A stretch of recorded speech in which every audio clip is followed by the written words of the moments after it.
오늘 아침에 SK이노베이션의 실적이 발표됐었고 바로 얼마 전에 S-오일의 실적도 발표됐죠.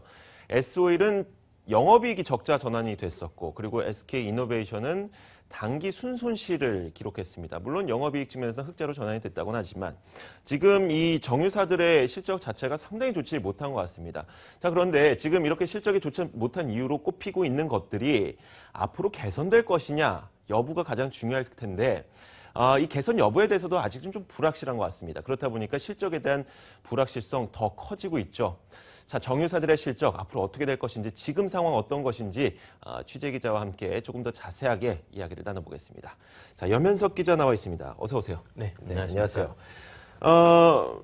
저랑은 오늘 이렇게 방송하는 게 좀 처음인 것 같아요. 네, 맞습니다. 평소에 저 되게 편하게 생각하시죠? 네, 오늘 편하게 이야기를 해주시면 될 것 같고 네, 아무래도 오늘 이야기 자체가 좀 어떻게 보면 좀 딱딱하고 재미가 없을 수도 있기 때문에 좀 농담도 섞어 가시면서 좀 재밌게 얘기해 주시면 될 것 같아요. 네. 자, 본격적으로 오늘 이야기를 시작을 해보도록 하겠습니다. 먼저 SK이노베이션의 지난 3분기 실적 발표됐죠. 어느 정도였어요? 네, 먼저 국내 최대 정유사인 SK이노베이션이 오늘 아침 10시에 실적을 발표했습니다. 네. 3분기 매출액은 16조, 영업이익은 488억 원을 기록했습니다. 근데 이제 문제는 이제 당기 순손실이 628억이나 났다는 겁니다.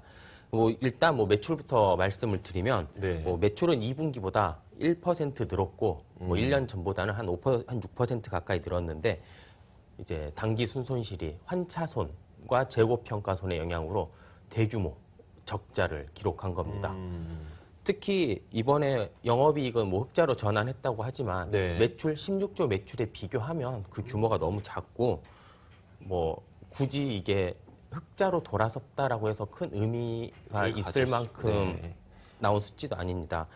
크게 이제 세 가지 원인을 꼽을 수 있습니다. 이런 실적 부진은 수요 부진, 국제 유가 하락, 환율, 소위 말하는 이렇게 정유업계 삼중고로 이제 꼽을 수 있습니다. 같은 이유로 이제 어제 실적 발표한 S-오일은 300억대 영업 손실을 기록했고 당기 순손실은 무려 1,000억 원. 대를 기록했습니다. 실적 공시가 아직 되지 않은 GS칼텍스나 현대오일뱅크도 상황은 마찬가지여서 그나마 지난 분기에 흑자를 기록했던 현대오일뱅크마저 이번 3분기에는 적자를 보일 것으로 예상하고 있습니다. 네, 알겠습니다. 말씀하셨던 이 수요 부진과 유가 하락, 이 환차손 여러 가지들이 정유업계에 도움되는 거 하나도 없이 모두 다 악재로만 작용을 하고 있는데 얼마만큼의 좀 파장이 있었던 건가요? 실제로 이 실적에는? 그렇죠. 먼저 이제 가장 큰 원인인 수요 부진부터 설명드리겠습니다. 이제 수요 부진은 우리가 지금 몇 년째 얘기하고 있는 세계 경기 불황 탓에 기름 소비 자체가 줄었습니다. 특히 이제 정유 기업들이라 하면 보통 이제 국내 내수 기업으로 다들 많이 생각하고 있는데 사실은 매출의 60% 이상을 수출에 의존하는 수출 기업입니다. 특히 이제 중국이랑 동남아시아 시장에 많이 수출을 하고 있는데 중국과 동남아 경기가 많이 주저앉으면서 수출 자체가 활성화되지 못했습니다. 이 때문에 매출의 70%를 차지하는 정유 사업이 계속 적자를 보고 있습니다. 다들 잘 아시겠지만 최근 또 국제 유가도 계속해서 하락하고 있어서 하락폭을 훨씬 키웠는데요. 3분기 초만 하더라도 국제 유가는 배럴당 90달러 선 후반이었습니다. 근데 이게 한 3개월 만에 한 11달러가 갑자기 주저앉습니다. 거의 한 20-30% 줄었죠? 그렇죠. 한 25% 정도 줄었는데 이제 문제는 그게 국제 유가가 줄어들면 국제유가 가격이 낮아지면 정유사들은 기름을 싸게 사서 이제 좋을 거다라고 생각을 하지만 정유사들이 비축하고 있는 그런 원유에 대한 가격 평가가 낮아지기 때문에 실적엔 아주 악영향을 미치게 됩니다. 마지막으로 이제 환율, 최근에 저환율이다, 고환율이다 막 등락을 한다 이래서 되게 말이 많았던 환율 문제가 있는데요. 2분기만 하더라도 우리가 이제 환율 너무 원화가 계속 강세였다. 그래서 되게 막 힘들고 수출 기업들은 여러 가지 해지 방법을 통해서 방어를 했습니다. 정유사들도 마찬가지고요. 근데 이제 3분기에 환율이 기적적으로 반등을 하면서 원화가 약세. 그랬더니 이런 해지 방법이 오히려 다 손해가 와서 오히려 손실이 쌓였습니다. 아이고. 환해지가 오히려 손실을 가중시켰다. 그 당시에 이제 워낙 강세가 계속 나타날 때만 하더라도 달러원 환율이 거의 1,000원 아래까지 내려갈 것이다. 세 자릿수까지 내려갈 것이다. 이런 전망들이 많이 있다 보니까 네. 정유사들의 손해가 더 극대화가 된 게 아닐까 싶네요. 네, 맞습니다. 굉장히 안 좋은 상황들이 많이 펼쳐지고 있는데, 자 그렇다면 우리 정유사들이 과연 이런 상황을 극복할 수 있을까가 중요할 것 같은데 업계에서는 좀 어떻게 보고 있습니까? 네, 업계에서는 아직 뭐 실적 반등을 언제쯤 할 것이다라는 네. 시점조차 지금 잡고 있지 못합니다. 네.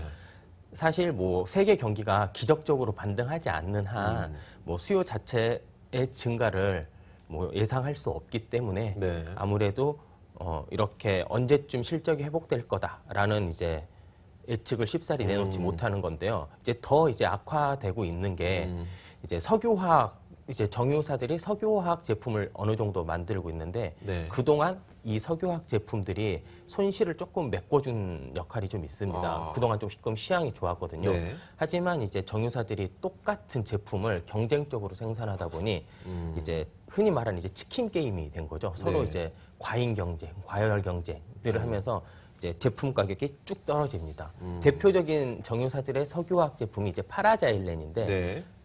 올해 1월만 하더라도 파라자일렌 가격이 한 1,000불 정도 됐습니다. 톤당. 그게 네. 이제 올해 3분기에 반토막, 2분기에 반토막이 났고 3분기에 더 떨어져서 수익 자체가 거의 제로 마진이 돼서 뭐 생산할수록 손해만 쌓이는 구조가 됐죠. 파라자일렌이 어디 쓰는 거예요? 네.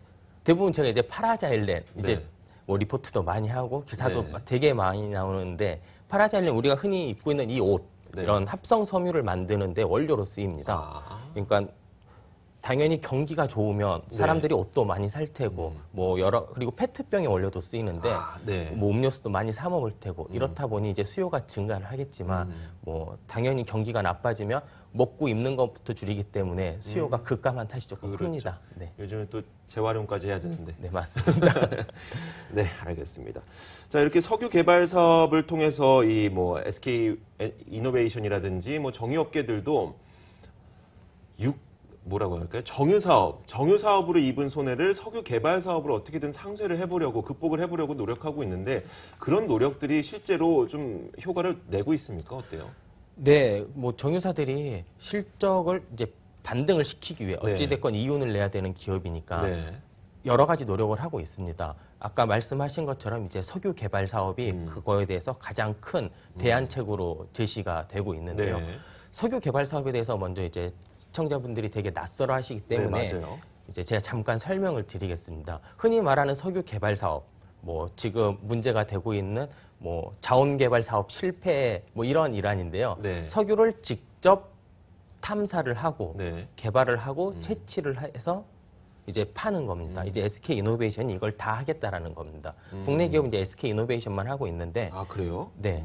미국과 남미를 중심으로 하고 있습니다. 이제 뭐 공기업들 같은 경우에는 뭐 자원 개발을 많이 실패해서 뭐 국감에 많이 지적을 받았지만 네. 뭐 SK 이노베이션은 나름 잘 하고 있습니다. 요즘에 특히 영업이익률이 뭐 30%를 훌쩍 넘고 많이 네. 나올 때는 50%까지 나오는 이런 고수익 사업이다 보니 그렇구나. 이게 당연히 정유 사업에 그런 손실을 만회할 수 있는 최고의 대안인 겁니다. 뭐 우리가 흔히 말하는 뭐 글로벌 메이저 정유사, 네. 토탈, 쉘, BP, 쉐브론 이런 데는 이미 정제업보다 이렇게 석유 개발 사업의 비중이 훨씬 더 크고 아, 여러 이제 나라에 네. 이렇게 전부 다 네. 석유 광구를 갖고 있기 때문에 이렇게 뭐 정유업계 이런 부진, 글로벌 부진 속에서도 어느 정도 수익을 내고 있고 뭐 아직 이렇게 뭐 흔들리거나 그렇지는 않은 그러면 상황입니다. 우리나라 지금 우리 말씀하셨던 것처럼 국내에서 석유 개발 사업을 하고 있는 기업은 SK 이노베이션밖에 없다고 하지 않았습니까? 네, 사기업 중에서. 사기업 중에서. 네. 아, 그렇겠네요. 그렇다면은 지금 우리나라의 이 석유 개발 사업 어떤 단계 수준은 글로벌 시장에서 어느 정도예요? 네, 이게 제가 참 제 입으로 말하기 좀 민망할 수준인데요. 네. 저 우리나라 같은 경우에는 뭐 자원 개발에 네. 대해서 되게 낮은 편입니다. 뭐 주로 이제 뭐 SK 이노베이션이나 뭐 대우 인터내셔널, LG 상사 뭐 이런 기업들이 이제 자원 개발 사업 네. 뭐 이런 사업들을 많이 하고 있고요. 공기업에서는 이제 가스공사랑 네. 석유공사가 네. 많이 하고 있습니다. 가스공사랑 석유공사는 뭐 우리가 생각하는 것보다 규모가 훨씬 큽니다. 네. 자원개발 사업 부분에도 마찬가지고. 근데 이 대표적인 국내 두 회사, 네. 공기업인 가스공사와 석유공사의 글로벌 순위는 100위권을 훨씬 넘어갑니다. 그나마 네. 석유공사가 요즘에 뭐 공격적 M&A 뭐 이런 걸 통해서 100위권 안으로 겨우 진입을 했는데 네. 뭐 막대한 부채 때문에 많은 논란이 되고 있습니다. 알겠습니다. 아유, 그렇다 보니까 어떻게 보면은 걸음마 초기 단계라고 해도 과언이 아닐 정도로 지금 우리나라 그 석유 개발하고 있는 국가가 몇 개나 되길래 지금 100위권 밖에 있는지 모르겠는데 자, 이렇게 되게 수준 자체가 별로 지금은 탐탁치 못한 그런 상황인 것 같아요. 그렇다 보니까 과연 이렇게 석유 개발 사업을 해서 우리나라 정유업계가 자꾸 까먹어요. 정유 사업을 통해서 네. 받은 손실을 얼마만큼 상쇄할 수 있을지가 궁금하거든요. 네. 보통 이제 정유 사업 같은 경우에 지난 네. 2분기, 3분기 마찬가지로 한 3천억 정도의 이런 영업 손실을 기록했습니다. 네. 이게 단순히 3천억 이게 숫자가 중요한 게 아니라 네. 다른 곳에서 만회할 수 있는 영업 이익을 보면 석유 네. 개발 사업, 그러니까 석유화학, 뭐 아까 제가 말씀드린 파라자일랜드 이런 석유화학 사업에서 한 1,000억 정도 메워주고 네. 이제 윤활유에서 한 또 1,000억 가까이 메워주고 네. 그러면 한 영업 흑자가 나기 위해서는 1,000억 이상을 이제 그렇죠. 석유 개발 사업에서 내줘야 되는 네. 건데 SK 이노베이션이 이번에 흑자가 난 게 아무래도 석유 개발 사업이 어느 정도 이제 아직 시작 단계에 불과하지만 이득을 내주고 있기 때문에 더 좋아질 수 있는 상황이 되는 겁니다. 4분기에 대한 전망도 그렇다면 좀 더 좋아지고 있나요?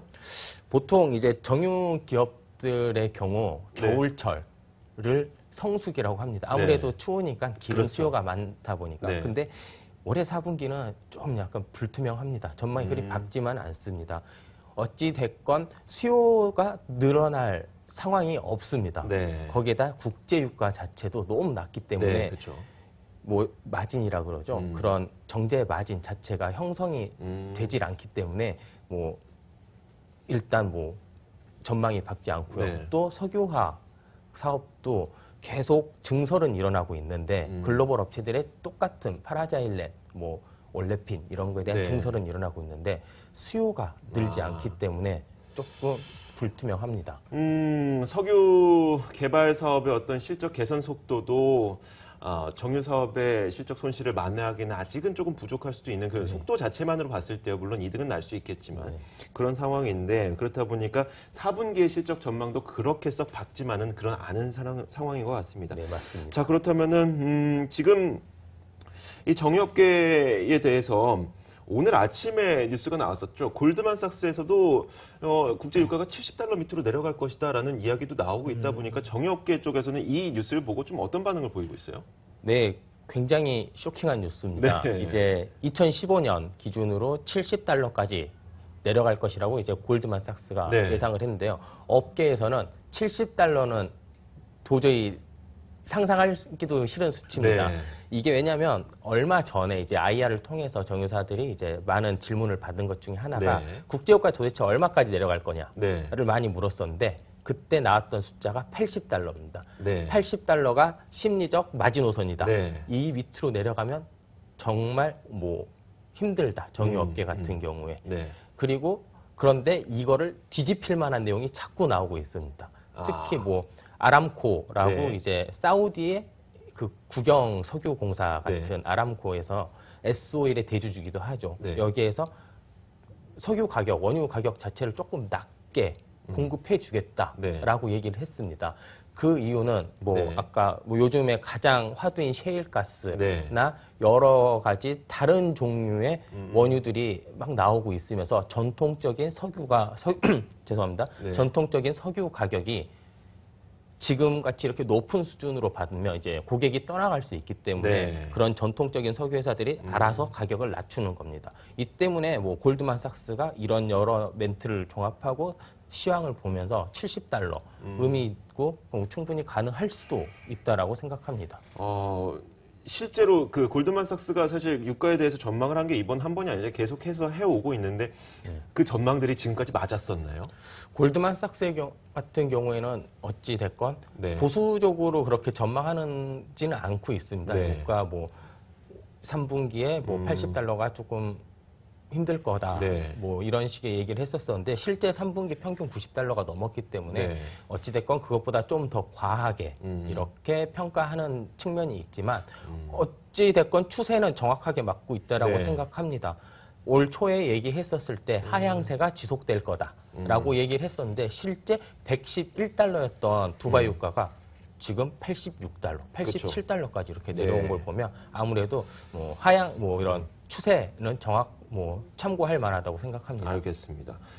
사실 이렇게 유가가 내려간다고 하는 거는 우리 소비자들에게는 기름값도 하락이 되기 때문에 좋긴 한데 사실 우리가 좀 이야기를 약간 가지치기를 해볼까요? 네. 네, 좀 가지치기를 해보는 것도 좋을 것 같아요.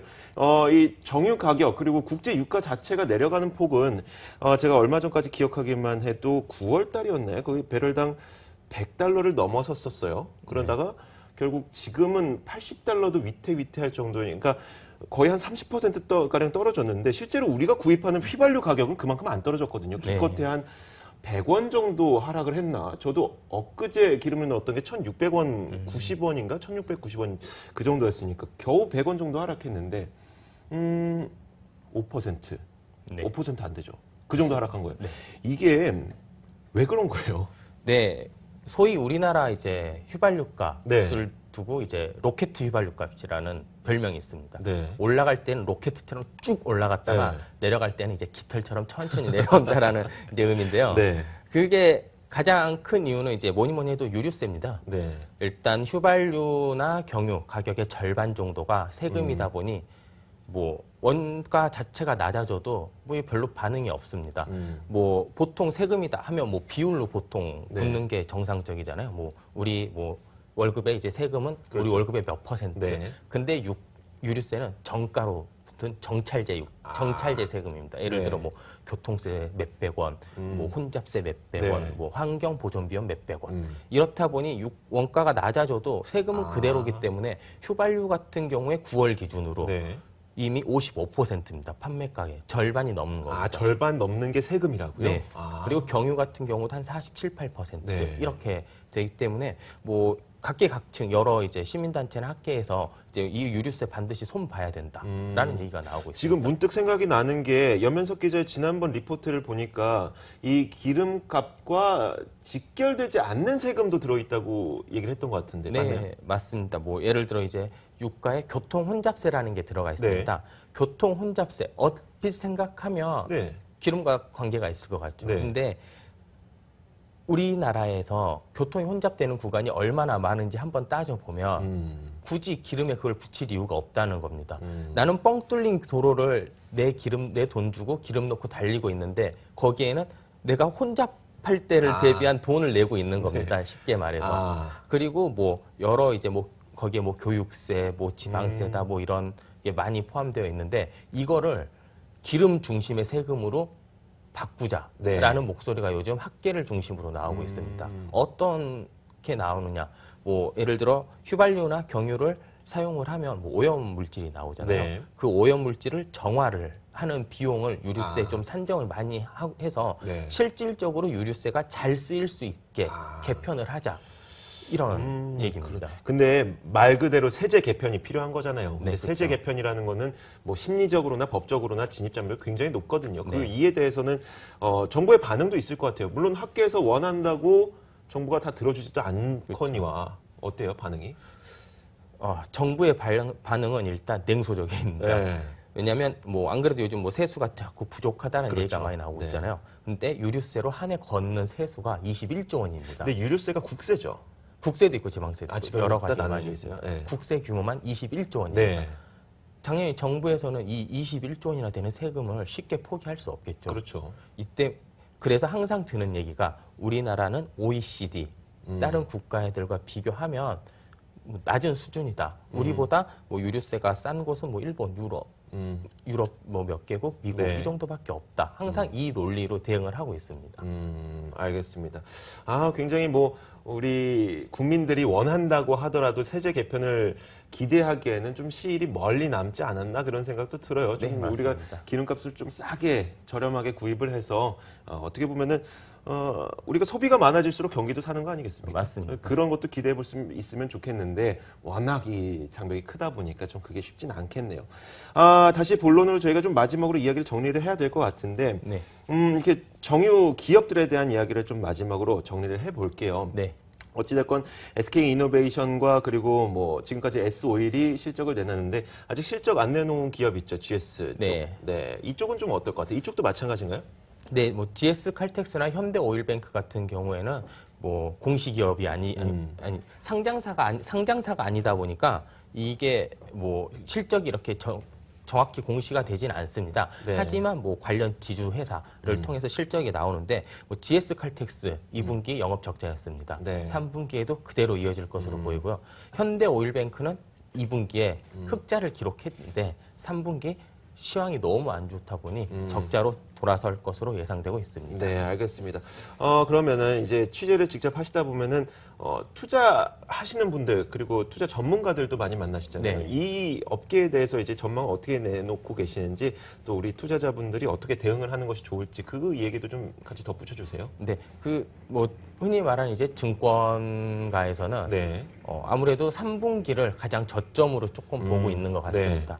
어찌 됐건 4분기는 계절적 성수기이기 때문에 네. 3분기 실적을 바닥을 찍고 4분기부터 회복세를 들어가고 네. 1분기 역시 겨울이 이어지고 있기 네. 때문에 실적이 계속해서 좋아질 거라는 겁니다. 2분 이제 내년 상황을 조금 더 말씀을 드리면 2분기는 전통적인 비수기지만 네. 지금 새롭게 시작하는 윤활유 사업들이 2분기에 성수기이기 때문에 네. 여기에서 만회를 해주고 이렇기 때문에 아무래도 내년이면 조금 이렇게 대규모 적자를 계속 기록하는 상황은 조금 넘어서지 않을까라는 네. 예측들을 많이 하고 있습니다. 네, 알겠습니다. 자, 오늘 자세한 이야기 잘 들어봤습니다. 염현석 기자 오늘 너무 수고하셨습니다. 고맙습니다. 네. 자, 여러분들이 궁금한 이야기 현장 플러스를 통해서 들어봤습니다. 증시엔 이어집니다.